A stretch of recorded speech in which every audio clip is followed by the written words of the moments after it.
हे नारायण, मेरी सहायता कीजिए। यदि राजा बलि ने अपना 100वां अश्वमेध यज्ञ पूर्ण कर लिया तो उसे मेरा पद प्राप्त हो जाएगा। एक असुर देवराज बन जाएगा प्रभु। देवराज, राजा बलि अपने कर्म से, अपने परिश्रम से यज्ञ कर रहा है। अब कोई चाहे सुर हो या असुर, यदि अपने कर्म से इंद्र बनना चाहता है तो ये उसका अधिकार होगा। जैसा जिसका कर्म वैसा ही उसको कर्मफल मिलेगा। इसमें भला मैं क्या कर सकता हूं? किंतु नारायण, यदि आप मेरी सहायता नहीं करेंगे तो कौन करेगा? मुझे क्षमा कीजिए देवराज, किंतु मैं आपकी कोई सहायता नहीं कर पाऊंगा। यह समस्या संसार की नहीं, यह समस्या केवल आपकी है। और समस्या ये है कि कोई आपका स्थान ग्रहण करने के लिए आतुर है। आप भली भांति जानते हैं इंद्रदेव, मैं केवल संसार की समस्या का समाधान करता हूं।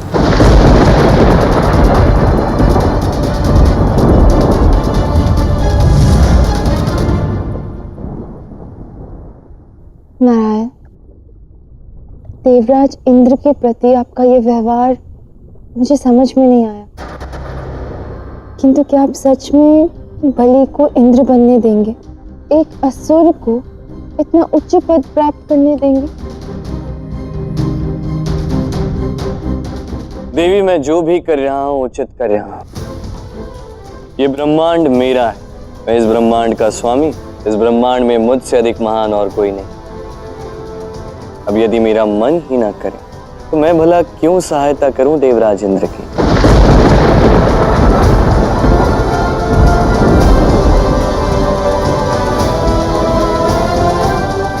नारायण, एक बात कहूं, आपके मुख से ये अहंकार भरे शब्द शोभा नहीं देते कि आपसे महान कोई नहीं।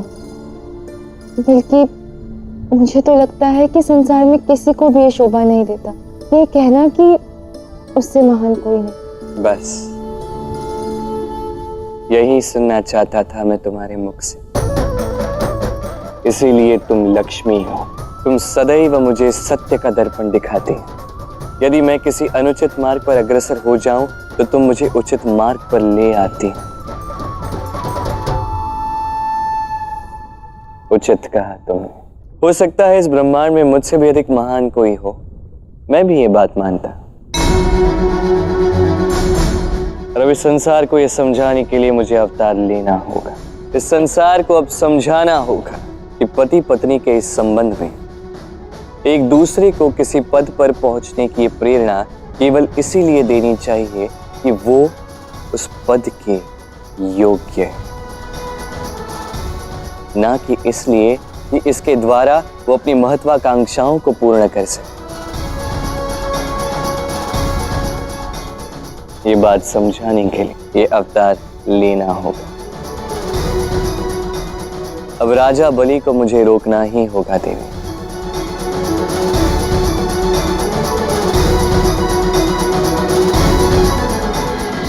अच्छा, फिर क्या हुआ? फिर क्या हुआ ये मैं तुम्हें अवश्य बताना चाहूंगा, किंतु अभी नहीं। अभी एक अत्यंत महत्वपूर्ण कार्य से मुझे कहीं जाना है। ठीक है? ठीक है। जाऊं?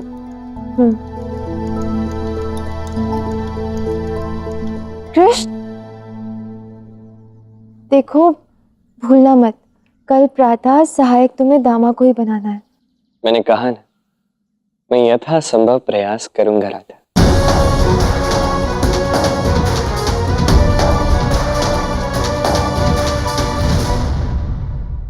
इस नवरात्रि में बरसाना का सहायक तुम्हें ही बनना है आयन। मैं जानता हूं वो कृष्ण क्या कर रहा है। उसने बरसाना में सबसे बड़े हाट का निर्माण करवाया है ताकि वो गांव पूर्णतः स्वतंत्र हो जाए और मेरे उपकारों पर आश्रित न रहे। किंतु मैं ऐसा होने नहीं दूंगा। आप पहले मुझे अपनी सहायता से सहायक बनाइए तो सही। इन 9 दिनों में मैं ऐसा उत्पात मचाऊंगा कि बरसाना और वृंदावन सदैव के लिए विभाजित हो जाएंगे। और फिर वो राधा और कृष्ण कभी एक दूसरे से नहीं मिल पाएंगे। सारे नियम, सारी न्याय व्यवस्था ही बदल दूंगा मैं। उसके पश्चात उस गद्दी से मुझे कोई नहीं हिला पाएगा। अति उत्तम। तो कहो, तुम्हें मुझसे क्या सहायता चाहिए? आप किसी भी तरह उस कृष्ण को कल प्रातः के चुनाव से दूर रखिए। केवल वो एक ही है जो मेरे चयन की सबसे बड़ी बाधा बन सकता है, और यदि वो चुनाव में ना उपस्थित हो तो फिर चुनाव और पंचों को तो मैं अकेले ही संभाल लूंगा। ठीक है, तुम निश्चिंत होकर जाओ बहन। कल चुनाव से कृष्ण को दूर रखने का कोई ना कोई प्रयोजन मैं अवश्य कर लूंगा।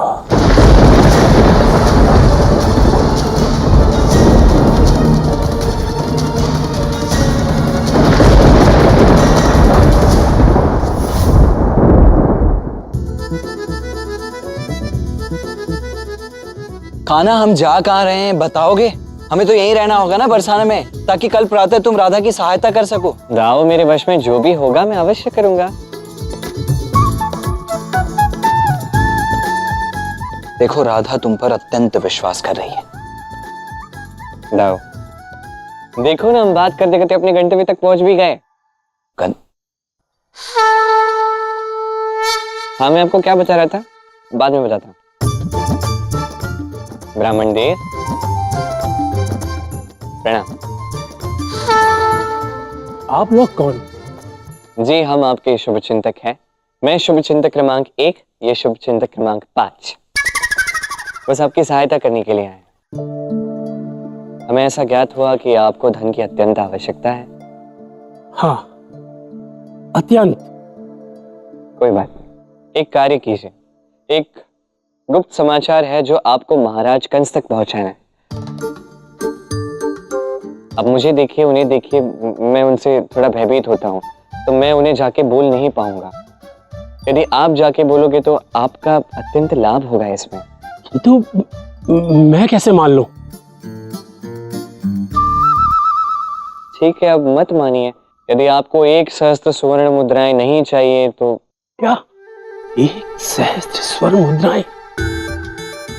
क्या है वो जानकारी? आपको केवल इतना जाके बताना है कि एक बहुत महान ज्योतिषी ने आपको ये समाचार दिया कि एक ऐसा असुर है जिसका अंत कृष्ण भी नहीं कर सकता, और उसका नाम है धेनुकासुर।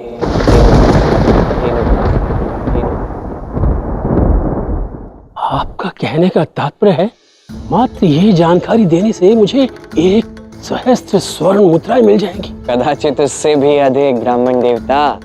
से भी? शीघ्र कीजिए, किसी और ने समाचार पहुंचा दिया तो।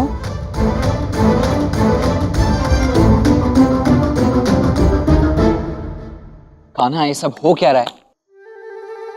हाँ, क्षमा करना, मैं सुना नहीं। तुम एक ऐसे असुर को क्यों बुला रहे हो जिसका अंत तुम स्वयं नहीं कर सकते हो? तुम नहीं करोगे तो फिर और कौन करेगा उस असुर का अंत?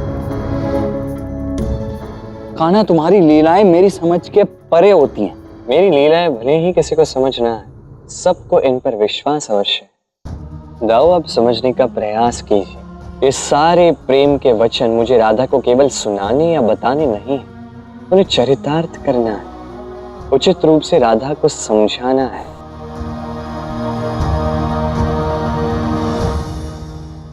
ब्राह्मण, क्या तुम सत्य कह रहे हो? एक ऐसा असुर जिसका अंत वो कृष्ण भी नहीं कर सकता। जी महाराज। सैनिकों, बंदी बना लो इस ब्राह्मण को। ब्राह्मण, यदि तुम्हारा कथन असत्य सिद्ध हुआ तो मैं तुम्हें मृत्यु के घाट उतार दूंगा, और हाँ, यदि तुम्हारा कथन सत्य सिद्ध हुआ तो मैं तुम्हें स्वर्ण मुद्राओं से नहला दूंगा। मेरे सहायक धेनुकासुर, प्रकट हो, प्रकट हो धेनुकासुर।